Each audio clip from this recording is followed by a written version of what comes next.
In this video, I'll show you how to check your LinkedIn invitations. Ensure you subscribe and turn on the notifications to this channel for lots of educational guides and contents like this.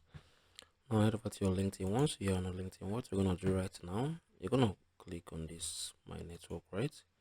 For you to be able to see your invitations. So you can see right here, we got 2 invitations, right?